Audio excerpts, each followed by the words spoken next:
So hello guys, आपकी मंजिल के सफ़र में आप सबका फिर से एक बार स्वागत करता हूं। आज हम चैप्टर 12 जो हमारा है geographical perspective on selective issue and problems, ये बहुत इंपॉर्टेंट चैप्टर है। इसके 2 मार्क्स के जितने भी इंपॉर्टेंट क्वेश्चन है उसके बारे में आज हम डिस्कस करेंगे, तो आप हमारे साथ बने रहें और इस सारे क्वेश्चनों का लाभ उठाते रहें। ठीक है, सबसे पहला क्वेश्चन हम देख लेते हैं क्या है। What is environmental pollution? Environmental pollution क्या होता है? तो environmental pollution result from the release of substance and energy from the waste products of human activity. तो ह्यूमन एक्टिविटी के द्वारा किया गया कामों से जो चीज़ वेस्ट रिलीज होता है, यानी कि अगर हम सोचिए एक बिस्किट खा रहे हैं तो उससे प्लास्टिक हम उसको फेंक रहे हैं, एक कपड़े पहन रहे हैं तो उसके लिए उसमें कलर किया गया होगा जिससे बहुत सारे कचरे गंदा पानी निकले होंगे। तो इस तरीके से हम जो खराब सब्सटेंसेस को अपने काम पूरा होने के बाद जो निकाल रहे हैं उससे ही हम क्या कहते हैं, पॉल्यूशन उससे होता है, जिससे नेचुरल इन्वायरमेंट बिल्कुल ही बहुत बुरी तरीके से उनका हानि पहुंचता है। ठीक है ना, तो ये हो गया environmental pollution. Next number question को देखते हैं क्या है। What is the creation for the classification of pollution? Pollution को किस तरीके से क्लासिफाई किया है? Type of pollution are classified on the basis of the medium through which pollutants are transported and diffuse. किस तरीके से पोल्यूटेंट्स, यानी कि जिससे पोल्यूशन होता है उसे हम पोल्यूटेंट कहते हैं। तो क्या क्या चीज या किस किस मीडियम के थ्रू ये पोल्यूटेंट्स फैलते हैं या ट्रांसपोर्टेड होते हैं, उसको ही हम क्या कहते हैं, टाइप में क्लासिफिकेशन कर सकते हैं। जैसे कि मैं आपको एग्जांपल के थ्रू समझाता हूं। पोल्यूटेंट जो है आपको एयर के थ्रू, वाटर के थ्रू और डायरेक्ट ये सॉलिड जो होता है, ठीक है, जो सॉइल में मिल जाता है, इसके थ्रू कोई चीज में फैल सकता है। ये जब पोल्यूटेंट्स एयर, वाटर या सॉलिड रूप में फैलते हैं तो उससे पोल्यूशन होता है, जिसे हम क्या कहते हैं, एयर पोल्यूशन, वाटर पोल्यूशन या सॉइल पोल्यूशन। ठीक है ना, तो इस तरीके के क्वेश्चन आपके बनेंगे। थोड़ा घुमाया पेचाया हुआ, आपको अच्छे से इस सारे क्वेश्चनों के आंसर को याद कर लेना है, ये समझ लेना, समझ लेने से होगा, याद करने की कोई जरूरत नहीं है। वैसे मैं इसका पीडीएफ भी आपको टेलीग्राम के चैनल में दे दूंगा, अबाउट सेक्शन में लिंक दिया हुआ है, आप जाए ज्वाइन करें और पीडीएफ को भी आप ले सकते हैं। ठीक है ना। Which diseases are causes due to the air pollution के द्वारा आपको किस किस तरीके की बीमारी होती है वो आपको लिखना है।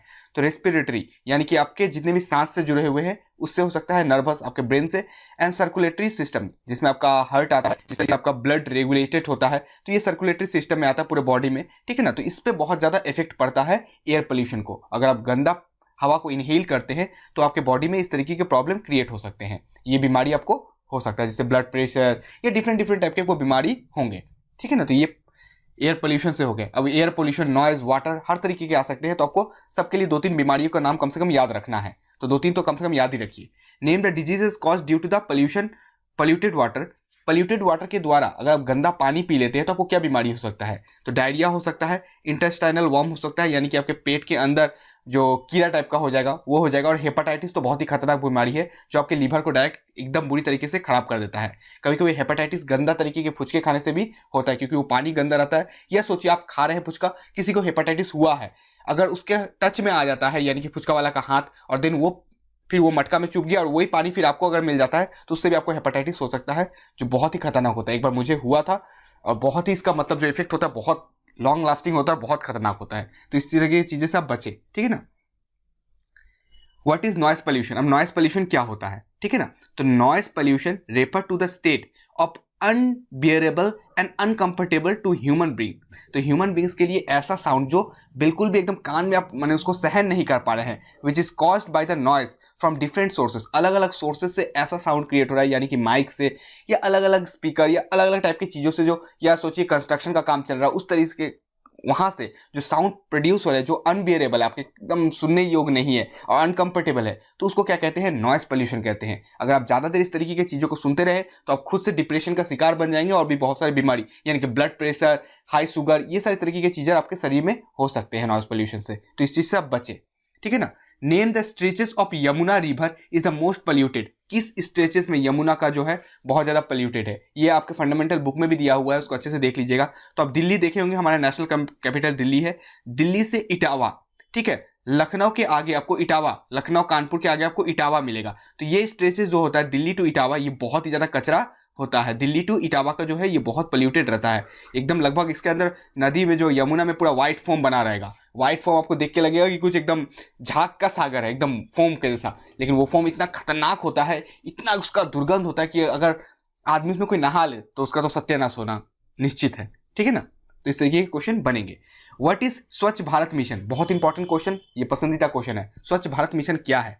तो स्वच्छ भारत मिशन, और इसको क्लीन इंडिया मिशन भी कहते हैं, is a country wide campaign, एकदम इंडिया में पूरी तरीके से फैला हुआ एक कैंपेन था, इनिशिएटेड बाय द गवर्नमेंट के द्वारा लिया हुआ था इंडिया इन 2014 में। ठीक है, जब बीजेपी की गवर्नमेंट आई तो उन्होंने इस चीज को लिया। टू एलिमिनेट ओपन डिफिकेशन, कोई ओपन में लैट्रिन वोटिंग नहीं करेगा, and improve solid waste management, और कचरा जो आप फेंक रहे हैं उसको आप इधर उधर नहीं फेंक सकते, उसको अच्छे तरीके से आपको क्या करना पड़ेगा, इंप्रूव करना पड़ेगा अच्छा चीजों को।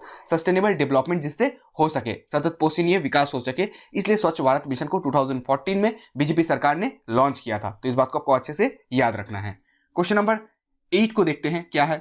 Jhabua district is located in the western most agro climate zone of Madhya Pradesh, जो है वो किस तरीके के प्रॉब्लम से सफर करता है। तो झाबुआ बहुत इंपॉर्टेंट है, पूछा जाएगा डायरेक्ट ये कौन से स्टेट में है, तो आपको डायरेक्ट एमपी भी लिखना है, और किस तरीके के प्रॉब्लम से वो जूझ रहा है। तो रिसोर्स डिग्रेडेशन, बहुत ज्यादा यहाँ पे रिसोर्स का हनन हो रहा है, is the deteriorations of the environmental through depletion of resources, इतना बुरी तरीके से यहाँ पे रिसोर्सेज का प्रयोग किया गया है कि ये जगह एकदम पूरी तरीके से बर्बाद हो चुका है। तो झाबुआ डिस्ट्रिक्ट इस तरीके के प्रॉब्लम से सफर कर रहा है। बहुत इंपॉर्टेंट क्वेश्चन ये है झाबुआ डिस्ट्रिक्ट वाला, ठीक है ना। What do you mean by the Namami Ganga project से आप क्या समझते हैं। Namami Ganga project is an integrated conservation mission approved as the flagship, यानी कि हरी झंडा दिखा दिया गया था programmes by the union government in June 2014। हरी झंडा मतलब उसको स्टार्ट किया गया था 2014 में यूनियन गवर्नमेंट के द्वारा, यानी कि स्वच्छ भारत और नमामि गंगा प्रोग्राम दोनों ही यूनियन गवर्नमेंट यानी कि सेंट्रल गवर्नमेंट के द्वारा स्टार्ट किया गया इन 2014 में। इसको अच्छे से आपको याद रखना है। इसका मेन ऑब्जेक्टिव क्या था, इफेक्टिव अबार्टमेंट ऑफ द पोल्यूशन को कम किया जाए, कंजर्वेशन किया जाए, and rejuvenation of the national river Ganga. Rejuvenation का मतलब होता है किसी चीज को साफ सुथरा करके, बहुत ही अगर मैं कहूँ कि आपको रेजुविनेट कर दिया गया है, यानी कि आपको यंग बना दिया गया है, तो नेशनल रिवर गंगा को एकदम साफ सुथरा करके एकदम अपने यंग फॉर्म में ला दिया गया था। ये नमामि गंगा प्रोजेक्ट का मेन काम था, ठीक है ना। तो ये 9 क्वेश्चन इस चैप्टर से इंपॉर्टेंट थे जो बनेंगे। तो हर चैप्टर से जो इंपॉर्टेंट हो सकते हैं मैं वही करा रहा हूँ, बहुत ज्यादा करा के कोई लाभ नहीं है, ठीक है। ऐसे आप एक बार चैप्टर को रीडिंग कर ले। तो बहुत सारे बच्चों को इस वीडियो का पीडीएफ चाहिए, तो जिनको इसका वीडियो का पीडीएफ चाहिए वो डायरेक्ट मेरे टेलीग्राम चैनल जो अबाउट सेक्शन या डिस्क्रिप्शन बॉक्स में दिया हुआ है लिंक को ज्वाइन करके वहां से ले सकते हैं, ठीक है ना। तो इतना ही इंपॉर्टेंट था इसमें, और कुछ नहीं। मिलूंगा आपसे अपने अगले वीडियो में, फिर कुछ इंपॉर्टेंट टॉपिक के बारे में हम डिस्कशन करेंगे। तब तक स्वस्थ रहें, मस्त रहें, मुस्कुराते तो जरूर रहें, आपकी मंजिल आपको जरूर मिलेगी। जय हिंद, जय भारत।